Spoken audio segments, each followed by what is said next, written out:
తాబేలు. ఒకప్పుడు ఒక అడవిలో ఒక కుందేలు, ఒక తాబేలు ఉండేవి. కుందేలు చాలా వేగంగా పరిగెడుతుంది అని తన మీద తనకి చాలా గర్వంగా ఉండేది. ఒకరోజు కుందేలు తాబేలును చూసి ఇలా అంది, "అరే తాబేలు, నువ్వెంత నెమ్మదిగా నడుస్తావు, నన్ను పందెంలో ఓడించగలవా" అని.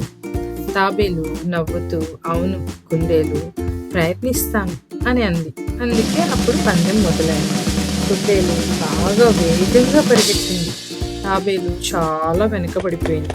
కుందేలు అనుకుంది, ఈ తాబేలు చాలా స్లోగా వస్తుంది, నేను కాసేపు నిద్రపోతా అని కుందేలు ఒక చెట్టు కింద పడుకొని నిద్రపోయింది. కానీ తాబేలు నెమ్మదిగా ఆగకుండా ముందుకు నడుస్తూనే ఉంది. చివరికి తాబేలు గమ్యానికి చేరుకుంది. అప్పటికి కుందేలు మేల్కొని పరిగెత్తిన ఆలస్యం అయిపోయింది. తాబేలు గెలిచింది. ఈ కథ నుంచి మనం నేర్చుకోవాల్సింది ఏంటంటే, అహంకారం వద్దు, సహనం, కృషి ఎప్పుడు మనకి విజయాన్ని తెచ్చిపెడతాయి.